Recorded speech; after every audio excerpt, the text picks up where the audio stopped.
like as Bobby said, our second live show. We did have a spoken word last week. Our second live show here in 2022, 2 years after the pandemic, and also but our first live percussion discussion. We started this program right after, soon after the pandemic started, only virtual. For 2 years, we've been having monthly virtual events, all things about percussion and drums, and it's been great online, workshops, interviews.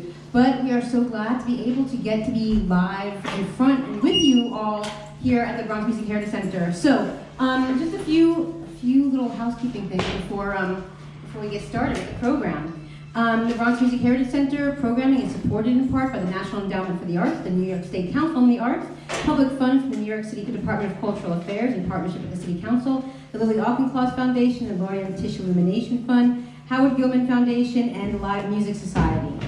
And we also want to take this time out to just shout out a few people who are here with us today, working today. We have with us Lynn, all of you guys know Lynn, and we also have, also from our education programs and many other things, Jorge Vasquez in the back. He's going to be videotaping the event, and we'll have this event up on our YouTube page for sort of archival purposes if anyone wants to check it out at another time. And he'll also be taking part a little bit later, so we'll get him up on stage. And we also want to introduce you to our newest member of the BMHC staff, Bronx Music Hall staff, Carlos Avali, there by the door.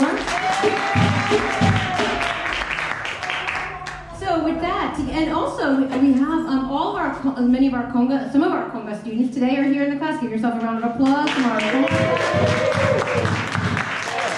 Now you're not just going to be playing it, you're going to actually see the drummer, see some drumming in action. So, and we also want to give a shout out to someone in the audience who's also part of the family here at the Bronx Music Heritage Center, one of our Bronx living legends. She's the founder of the Wabafu Garifuna Dance Ensemble, which we're going to see some members of today, and she's right here in the audience, Luz Solis.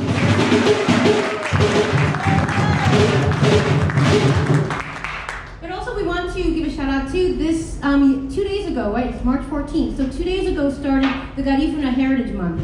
Every year from March 12th to April 12th celebrates the Garifuna Heritage Month.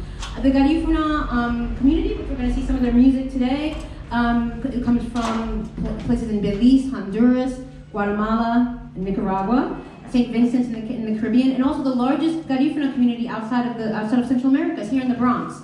So we always love to have Garifuna music here, programming here at the BMHC. But today is a special day as part of the month, Garifuna Heritage Month, because it is the honoring on March 14th the Joseph Chatoyer, one of the paramount chiefs of the Garifuna, who sort of fought against colonialism in 1795. So we're celebrating his day today. So we're glad to take part in the Heritage Month. So let me just introduce you everyone on stage, and then Bobby's going to start the program.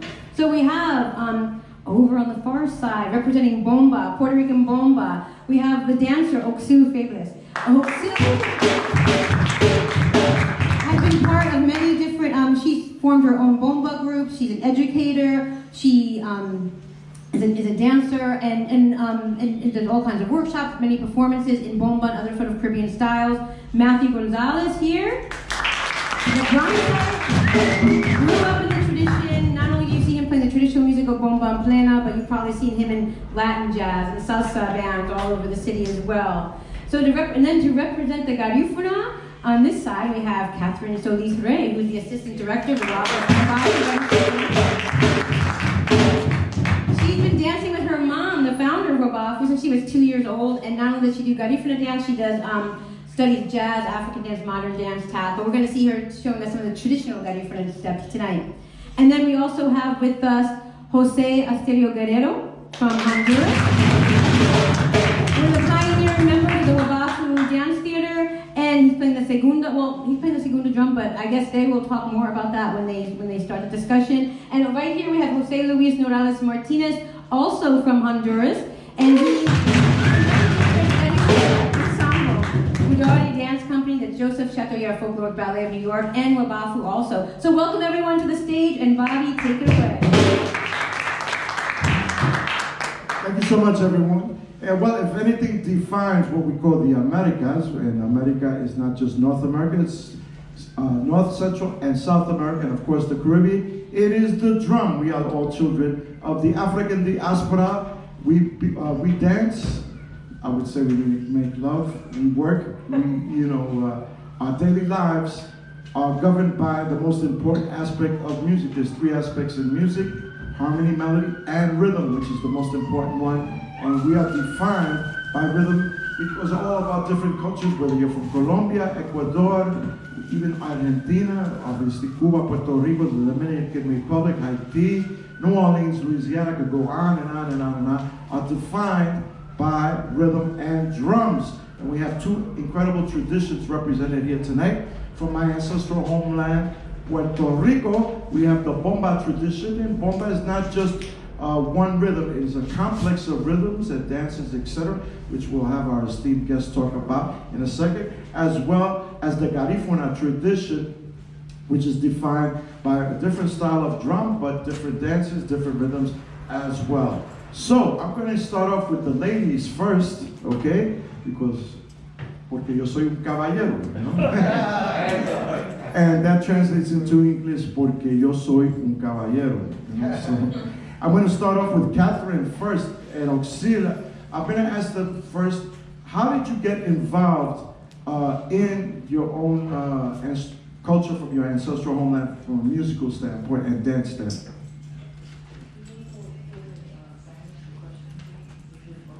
Sure. She wants to know if we could do the questions in Spanish and English.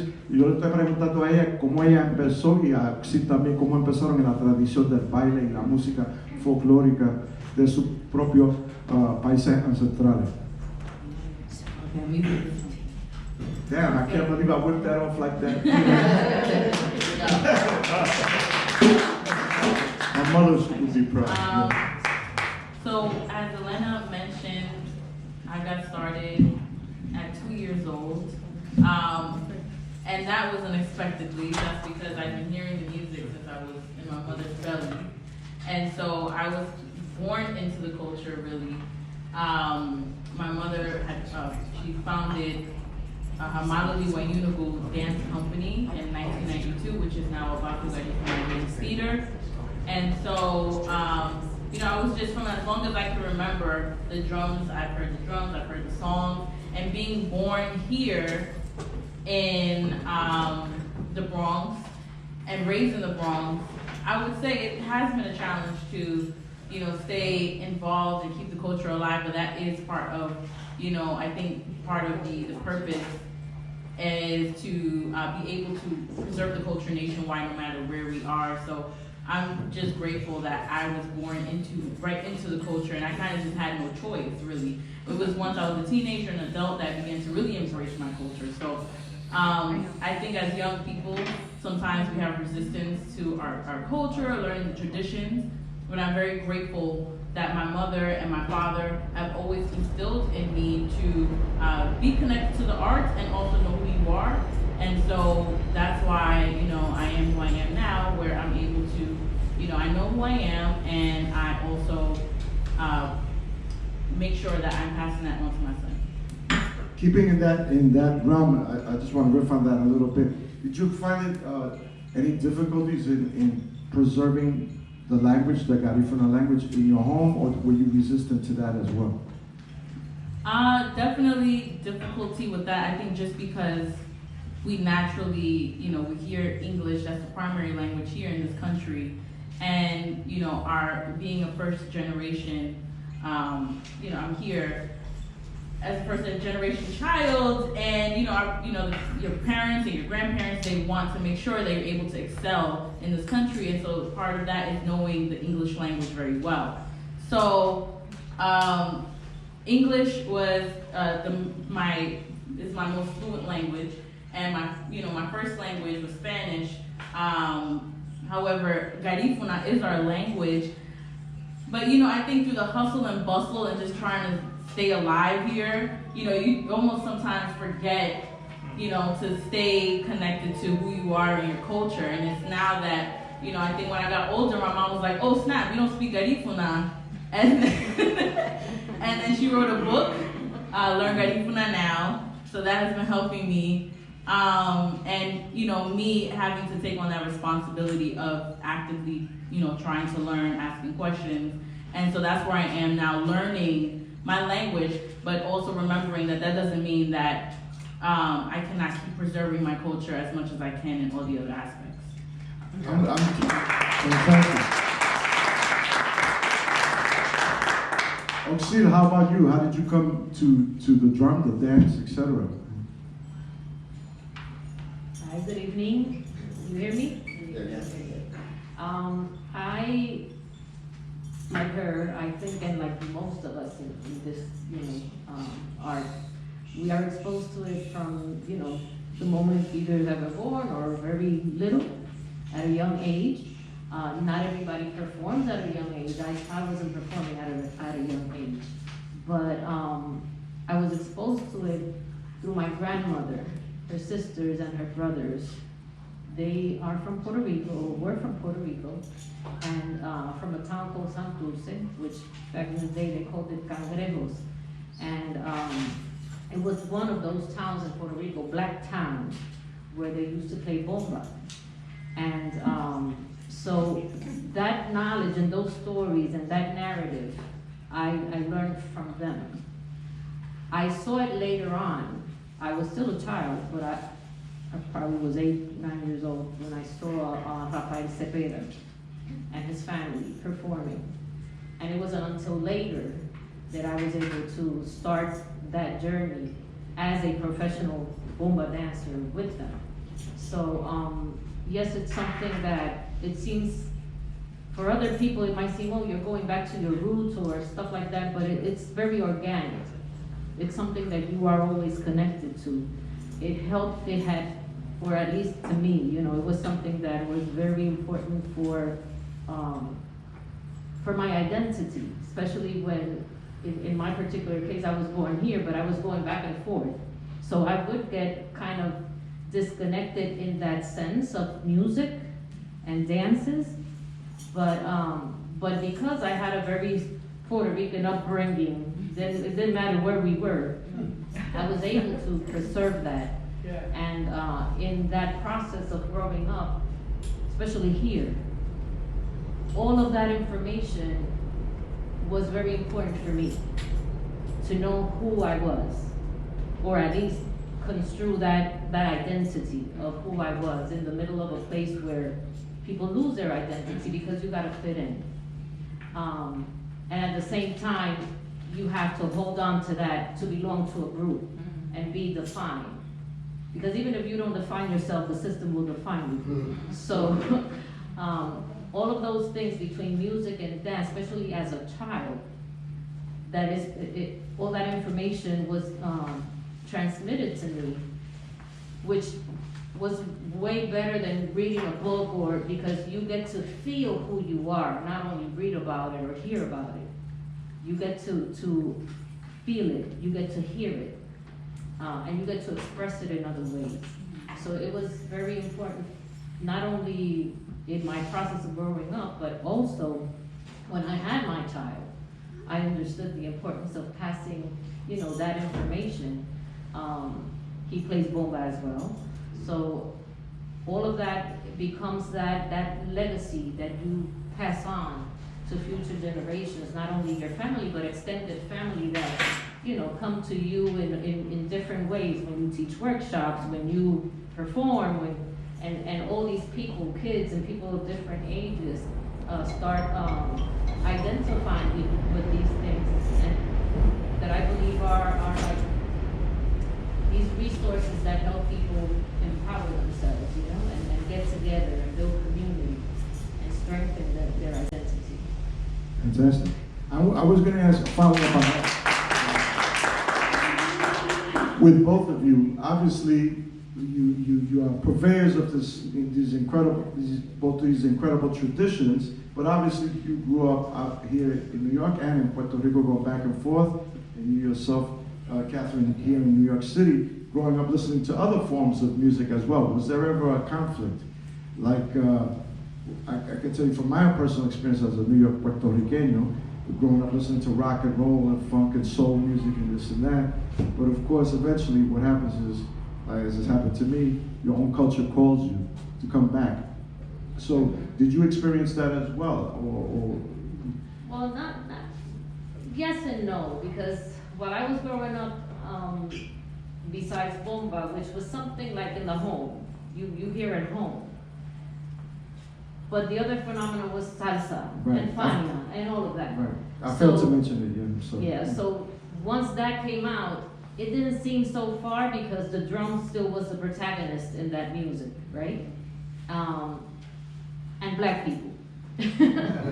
So that connection, that's why I mentioned identity, because growing up here, between bomba, between salsa, and then all those other black musics, there was a foundation, which was the drum, which is rhythm, that beat, that clave, that was precisely that common denominator that helped me connect with African Americans and with people from other, the Caribbean as well.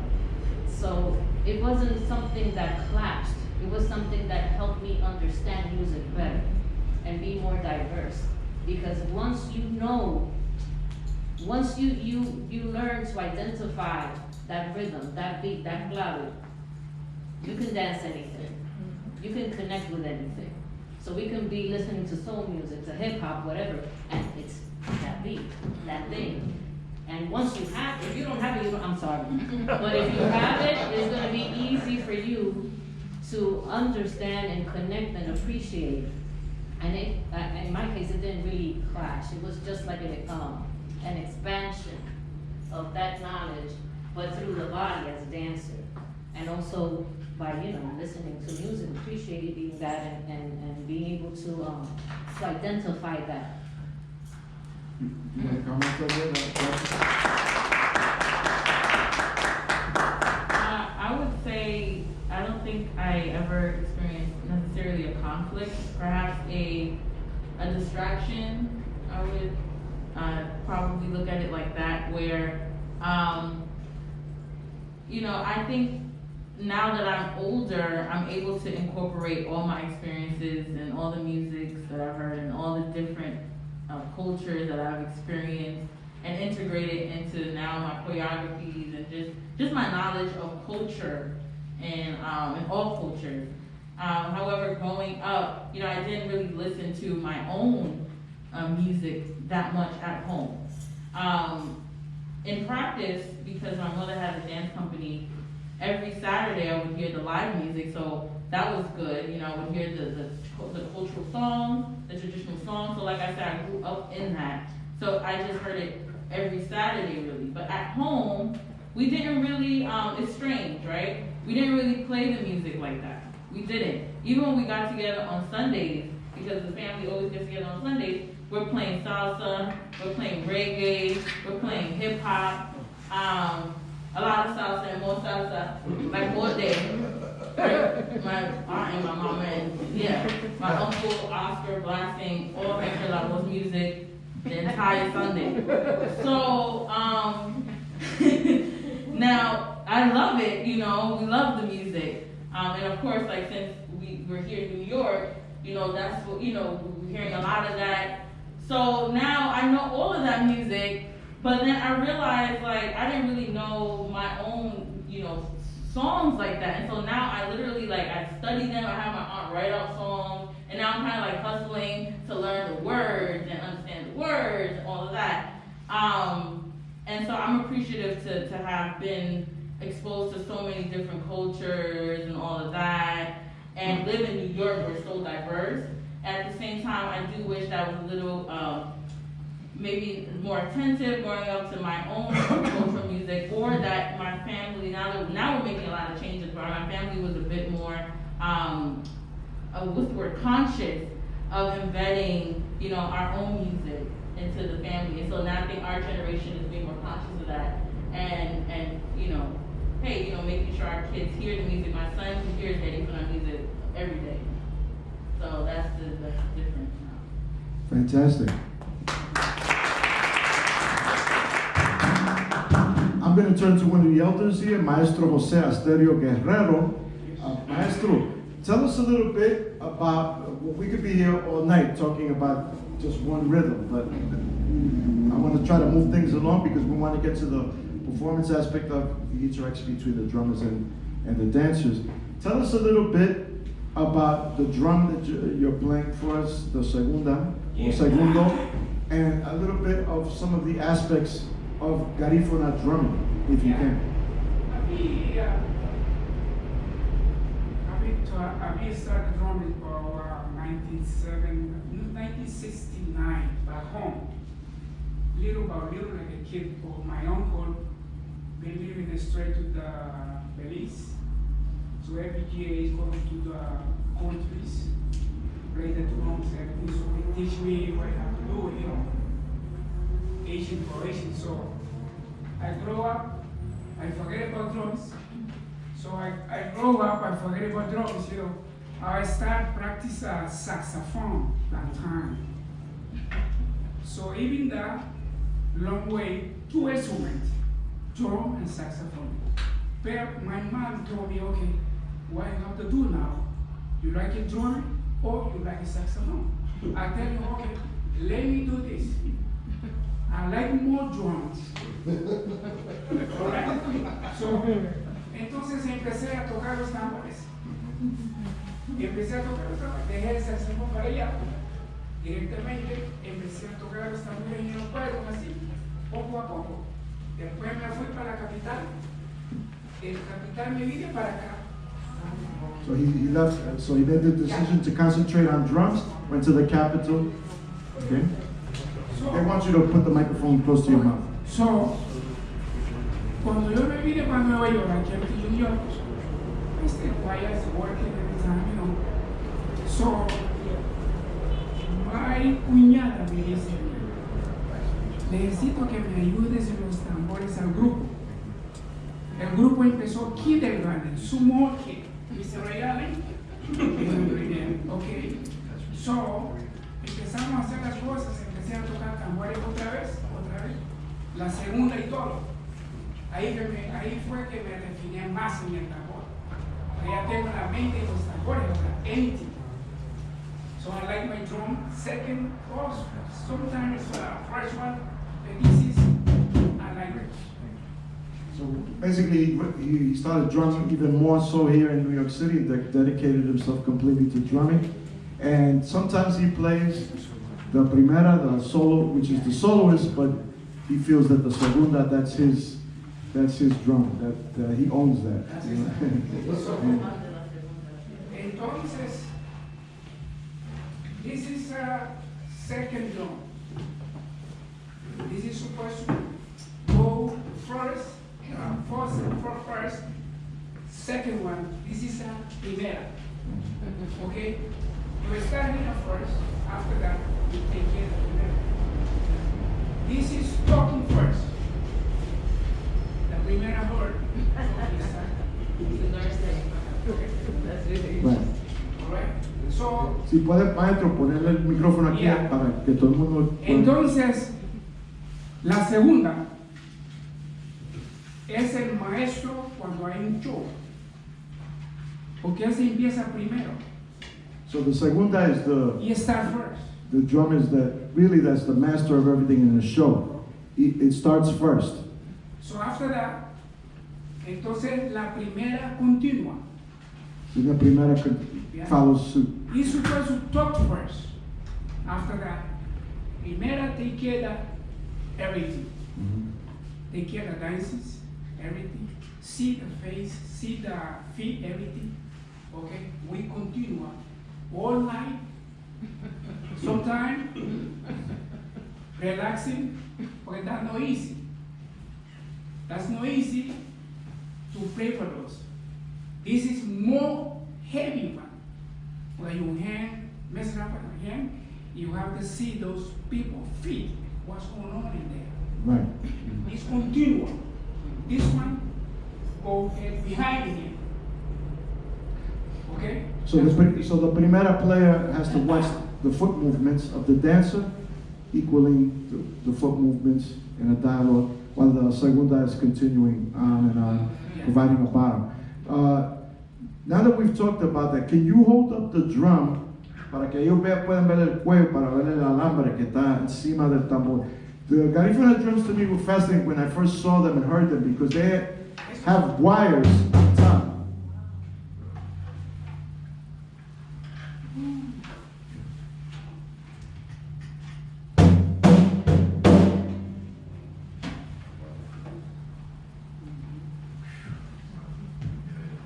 So you hear that buzz that the skin causes, the wires cause the skin, the wires have sympathetic vibration caused by the skin, and then you have to hear that buzz. All those you have to fix it before you start everything.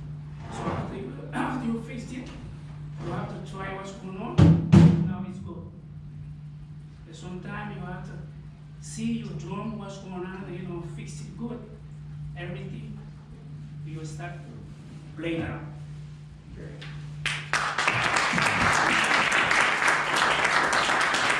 So let's give it, if you could give a little example of what he was just talking about, that the primera has to follow your footsteps, okay? And tell us the rhythm that you're gonna play right now. And in performance that I've seen of Garifuna drumming, they always use a big, large maraca as well. So, but all you need is, from my little knowledge of it, all you need is basically these two drums and the maraca. You don't use any sticks or anything like that, like we use in Puerto Rican bomba tradition. Well, sometimes we do add on the turtle shells. So we'll use a stick with a turtle shell. Sometimes now we also may use a stick to hit against the drum to create extra sound. Right. Against the drum. We also sometimes play tarola, timbales in our shows, but that's not really part of the traditional sound. We just now, we added on as extra sound. Was that from the influence of New York City and salsa or Cuban music? Or?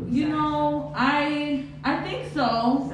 Yeah, I would say it's from the influence of the salsa culture. They hear the similarities and then they kind of like mix it into the sound. Yeah, definitely. Now I've seen you also use a conch shell to blow through, like a trumpet, right. which sometimes we've done in bomba performance too as well. Is that always part of the tradition, or is it something added on? It is part of the tradition. That is a traditional instrument that is used, the conch shell, the watabage, which is called in Garifuna. That is part of the traditional, You can do a lot with the two drums, but in addition to the two drums, the other traditional instruments are the maracas and the watabage, for sure. Yeah. Great. Caracol. And caracol, yeah. So can you demonstrate one rhythm for us? Tell us what the rhythm is you're going to play right now. Okay, so we'll demonstrate chumba. So chumba is a traditional Garifuna dance where the woman is showcasing her strength, her sensuality, how she feels, her feelings. And the drummer, the primerista here, which we have Jose Luis, who is the primerista, right? He's gonna follow the movement of the dancer. So the feet, the hips, and typically when the dancer's dancing, she'll give a break. And so he is, following her every step while she's expressing herself. And so we're going to show you a bit of that.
How about it for Jose Luis Morales Martinez on the primera?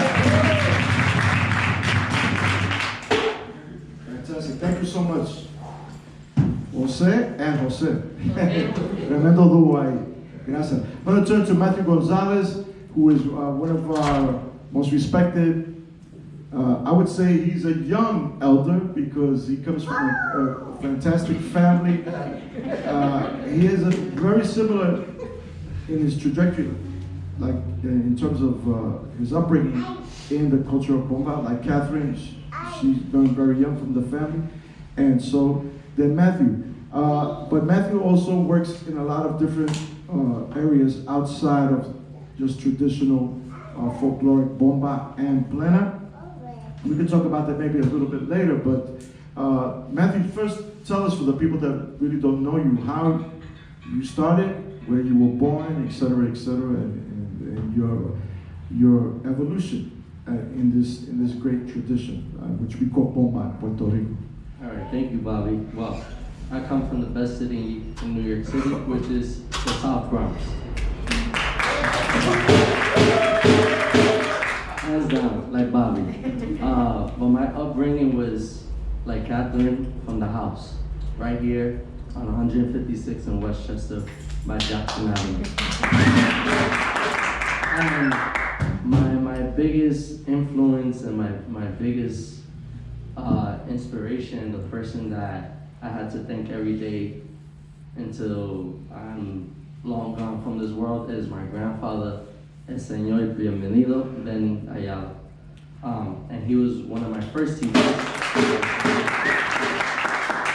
I say that because I just lost him just a year ago, so he's not with us anymore, but he's one of the living legends. You can see his poster all the way in the back. He's always watching me, so I'm like, okay. But yeah, it's because of him I'm the musician I am today, because he was the one who put my first pandero in my hand as a child. He received me not just as a grandson, but as a son, and I'm his protege. I say that all the time with respect and love from him. And also because of him, I do everything that I do today. He was the one that took me to school. He was the one that took me on field trips. He's the one who took me to boxing when I was asthmatic as a kid, getting healthy. He's the one who took me to the first workshops of Los Planeros de la 21, their kids workshops, at 6 years old. I already had started at home with his upbringing, because if you don't know, my grandfather was a craftsman, an artisan, a planero, bombero, and a songwriter. So I was always around the bomba, hearing the planero digos, and then also coming from my upbringing of La Casita de Chema, always going there right here on 157 in Brook. So my upbringing with all those elders, it was like second nature to me. But then, you know, I got older, I took the workshops, but then of course I wanted to be a kid. You know, I just wanted to be me. So of course I did my workshops for a few years. I left that, but then my grandfather, and then also I was part of a dance company that I'm still with them to this day. It's called Danza Fiesta, Baile Teatro Puertorriqueña. I danced with them for 15 years, but now but after those 15 years, I stopped for almost a year with them because my music career as a musician had started to boom. But then they called me because they're musical director, so now I'm the musical director for the past 7 years. So, and they've been around for going on 25 years, I've been with them 24 years. So there's a lot of things happening, a lot of things. Me being a dancer, studying music, and also to thank again my grandfather who took me to a music school, the Boys Harbor Conservatory that was on 104th and 5th Avenue in Museo de Barrio. And I studied there for 10 years. So from there, I got to expand, and I got to be part of 2 groups at the age of 16. And one of the groups was Zon de Barrio, a local salsa band at the time. And then one of my dream groups that I always practiced to were Los Planeros de la 21. which I was one of the former students. And at 16, I became part of the band. And I'm still with them to this day. It's been already 14 years. And also as an instructor now with them, and then just going from there. So my upbringing has always been around the music, and because I'm a music lover, I love drums. But when it came to this tradition, that was one goal that I could say that I reached, was definitely being part of Los Pleneros, because the Pleneros at the time, starting at that time, they were the Mecca. They were the ones that really kept the traditions of bomba and plena here in New York City. If you could, for the audience members that don't know, if you could explain to them a little bit, very short, what plena is, the difference between that and bomba. So knowing the difference between what we have here are the barriles de bomba, right? These are used for the bomba genre. Plena is with the handheld drums that we have, that we use. Yeah, and not just to clarify, it's not just for Christmas time. It's for all year round. Just to be clear, it's not just for parranda seasons. Because plena is usually originally was 2 drums, then became 3 with a gourd, which is called not huiro, huicharo. That's the original huicharo. Because we have a family of huiros from the Dominican Republic, Cuba, and Puerto Rico. So there's the huicharo. So that's plena and a little small lump sum in that. So, but today we're doing bomba, which you see, we have 2 drums like the Garifuna, but 2 separate names. This drum here is called the buleador. This is what keeps the timing, and this is called the primo or the subidor. So having these different meanings, right? Each drum has a meaning and what they do. This is holding the time, but bula, and then we go into the different rhythms that we have, like sika, kwembe, juba, and etc. We go from there, but this is the drum what we call a remembrance. We're remembering our ancestors, remembering who we come from, where we come from, right? The subidor, like our friend, our maestro, Alex Asai says, subidor is to rise. We are rising up. We are rising to become a community. We are rising up to become one. La primera, primer, right? So this is the drum that solos and also mimics and tries to catch what the dancer is doing at that moment. So if you can see, we're not too far from each other. We're pretty, I call ourselves close cousins, far away cousins. They're just on the other side, we're a little island like this. So that's just a little bit on just bomba, more bomba than plena, because we don't have our panderos today, so we're paying attention more on the bomba. So this is how you see how it evolutionized, and especially my upbringing is here in New York City, because some people think I was born in Puerto Rico. No, everything I learned was from here, right here in New York City. But it goes, but you know so much.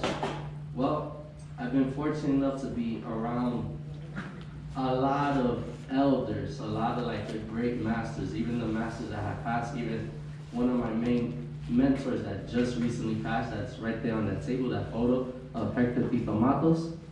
He was one of my teachers when I first started my musical journey of bomba and plena when I was 6 years old. So he's one of the reasons why I'm the requintero I am today, why I'm the subidor player I am today, and also and other influences of other elders here in New York City. So that's just a little bit of me.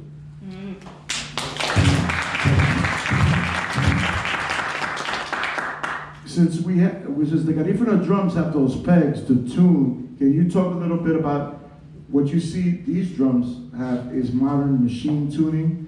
Can you, the original drums were some similar to this, can you talk about because people in performance, you will see drummers using certain barriles de bomba that are peg tuned or tuned with a cuña, the pegs, or a tourniquet like that. So can you tell us a little bit about that? Yeah. This is more of a modern approach to the drum. Like what Bobby was saying, this is more modern because also we do live in a city that has different climate change. So to control tuning, the same tuning like congas. We use metal, lugs, but before then, there's two other types of tuning. It's called the cuña.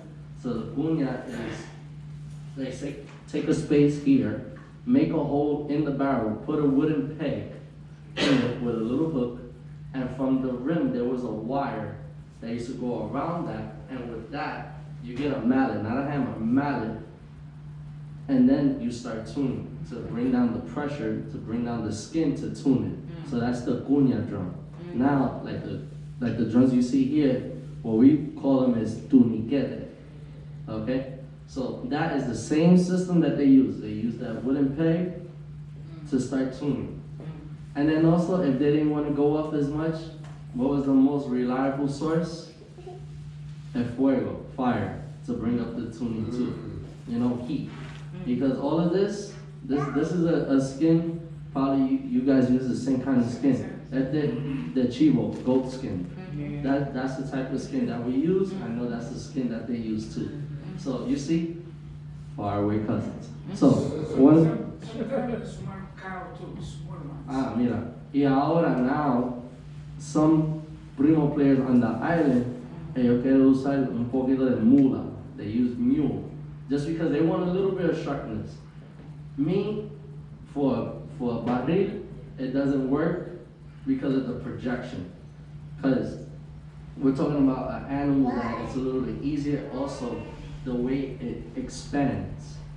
So that's another thing. You're getting a female goat, you're gonna get more for your money, for the skin to put on the drum. So that's like one of the things. So those are the two types of tunings and that we used to use, that we still use to this day.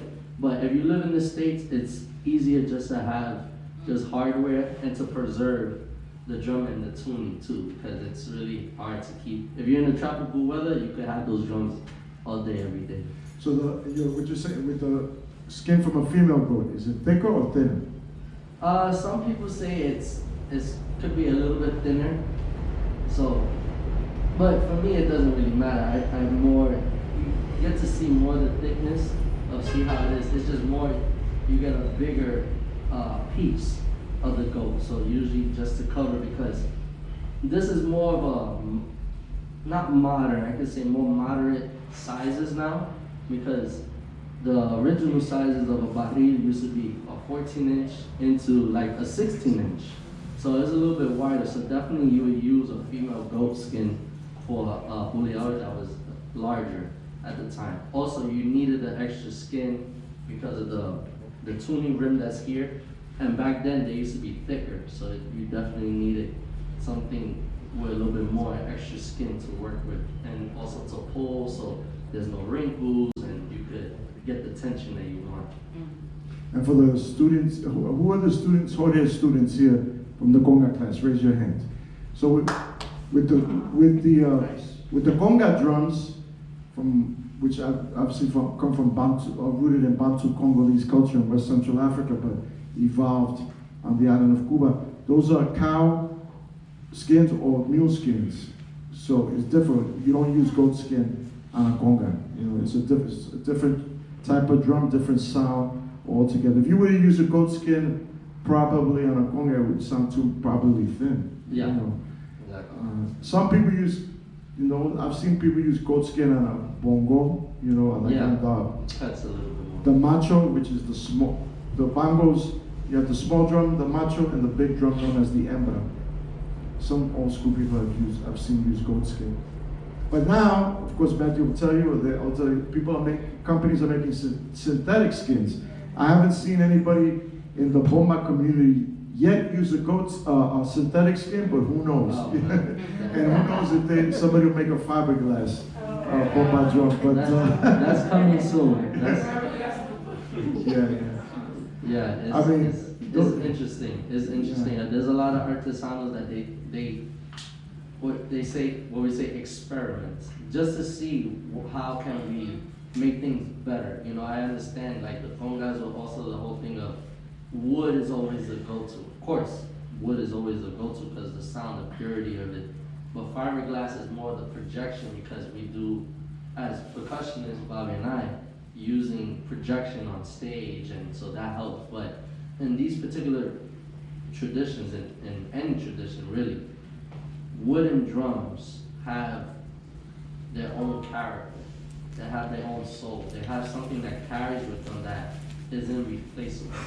So that's why keeping as much as the tradition in any drums is just valuable to us in anything, because this is priceless. And on top of that, you don't buy this in the store. This has to be handmade. You know, now there's a manufactured drum, which, like I said, I've had arguments with people, not discussions of people saying, hey, oh, that's taking away work of artisans. No, that's a practice drum. Now when you get to the point that you're gonna be playing and really concentrating to this culture, or any culture, then you invest in an artisan drum. To know the difference now in the purity of the craftsmanship of our artesanos that we have. But you also have to remember, you have to start somewhere. You're gonna buy a cheap conga first, and then you're gonna go with that big professional drum. Same thing now with bomba. You're gonna start with maybe the worst barril in the world, and until you get a piece of art, what you see here.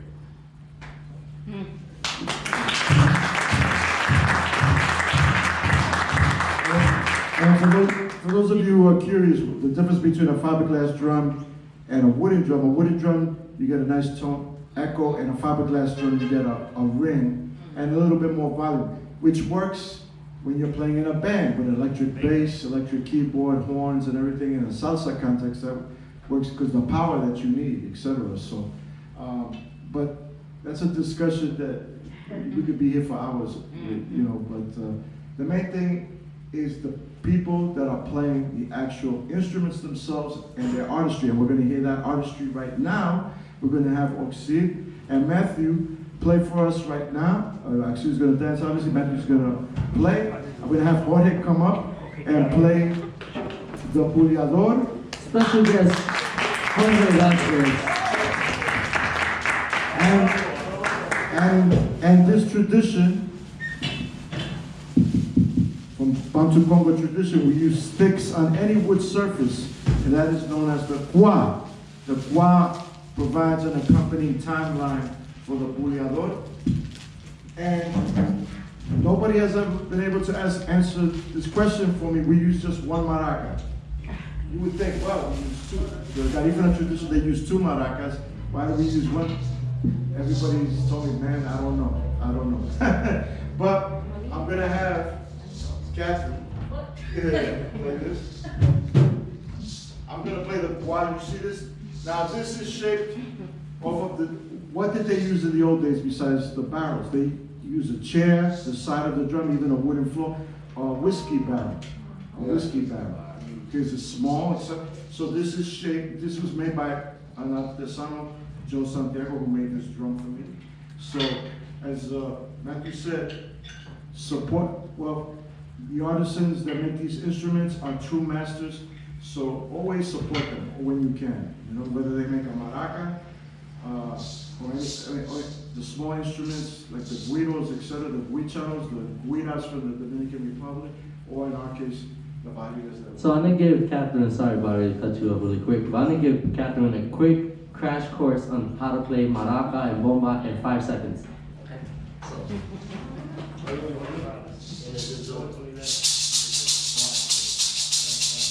Got that? Okay, we got this. We're good. Okay. Just follow the rhythm, okay? You're gonna follow us. You're gonna follow Bobby, right? That's the rhythm. And we're playing the most common rhythm that you're gonna find throughout the world and throughout the Caribbean. And this is a sika, but we're gonna play a variation that's called gracima, so it's slightly faster, okay?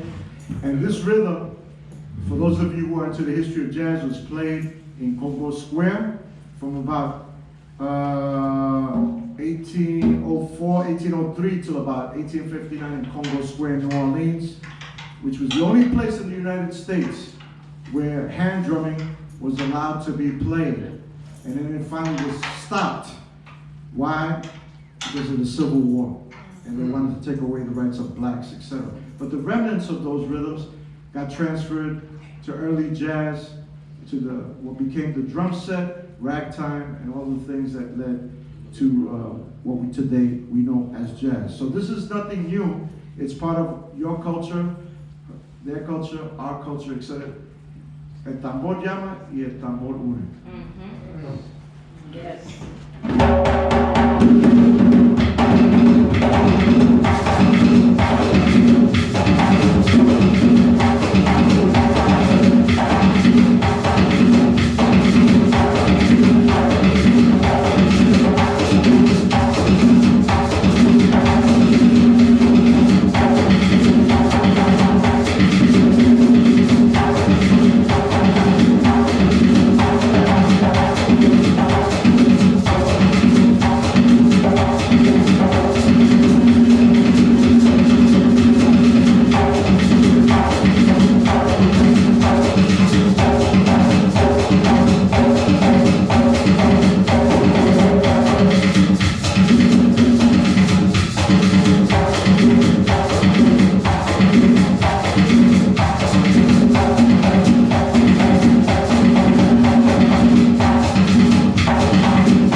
Fantastic. Now, it's not just drumming and the dance, there's also vocals, etc., but we're concentrating on so you see what's happening with the lead drummer and the dancer and the interaction that they have. So I'm going to turn right now to Maestro Jose Luis Morales Martinez, who was playing the primera before. Maestro Jose, cuéntanos un poquito como de la trayectoria tuya y cómo empezaste tocando como primerita. Tell us a little bit about your trajectory and how you became known as a primera player in the Garifuna tradition. Bueno, yo aprendí a tocar desde los 7 años. You started at the age of 7. Primero empecé, como dijo aquel maestro, que es mayor que mí, que yo mi respeto como segundista. Started off as playing the segunda drum. So, si no aprendo a tocar segunda, no puedo aprender a tocar esto. If you can't learn how to play the segunda first, as an apprentice, you can't move on to the primera. Pero en ese tiempo, cuando fue como en 2003, yo estaba sentado en la playa. In 2003, he was sitting on a beach. Me gustaba correr, pues yo tengo velocidad, me gusta correr. He's pretty fast. He liked to run. Pero mi abuelo me decía, vos sos demasiado alto, vos tenés 2 pies izquierdos. He said, if you keep running like that, you're going to have 2 left feet. Entonces le digo, His grandfather told him that. vos me puse ahí cuando él dijo que ¿qué quieres, saxofón o segundo o tambor? Entonces yo vi que mi tío le gustaba tocar caracol y el otro tío mío le gustaba tocar el bajo, el grande. So one of his uncles played the caracol, the seashell, and the other one played bass. Entonces yo dije, yo tengo que hacer la diferencia, tengo que tocar algo más que más me guste con energía. So he wanted to play something different than them, Entonces fue donde ella agarré la primera. Hace poco vengo de Puerto Rico, también toqué. Fuimos con un grupo de shots a Chief Joseph Saturier, que estuve en Loíza. So just recently he was in Luisa Dea in Puerto Rico, which is a central place for bomba tradition. He was there with, ¿cómo se llama el señor? Loíza. No, el señor. Felix Gamboa. He went there to Puerto Rico with Felix Gamboa. So, tuve la oportunidad de tocar con ellos. He had the opportunity to play with some bomba drums. So, por eso lo que viendo, porque me gustó el sonido. Y me identifico porque cada forma que ellos tocan la velocidad de él como primerita, so yo me agarro de ahí también, aprendo nuevos tocos. Right, so he likes he sees the similarities, he likes the drumming, and he for example, looking at Matthew and the way he plays, etc., he gets ideas for himself as a primerista on the primero drum, on the Entonces, primera. me senté en la playa con uno de ellos y yo le dije, enséñame algo, yo te enseño algo. So he sat on the beach with one of the bomberos from Luis Santana, and he said, show me something and I'll show you something. Y entonces uno de ellos me dijo a mí, que te voy a enseñar algo. Entonces yo lo hice. Entonces yo le dije, ahora me toca a mí, y enseñé este. So he asked him show him something, and he showed him what you just heard, and then he showed him what you just heard. So, entonces me dijo a mí, no, es muy difícil para mí. Ve mañana al hotel para que yo te enseñe. Entonces yo le dije, está bien, no hay problema. So he said to him that, it was a little bit difficult for him, but he goes, so the bombero told him, come to the hotel tomorrow, and I'll show you more. Así mismo. Pero lo que más me gusta de mi cultura es que no voy a dejar que se pierda, porque ya hay muchas personas que se han olvidado, llegan a diferentes países, se está perdiendo, pero estamos tratando de recuperar. Y un ejemplo de esto, So he's trying to not only preserve the culture, but also go back and recuperate things that have been lost and revive them.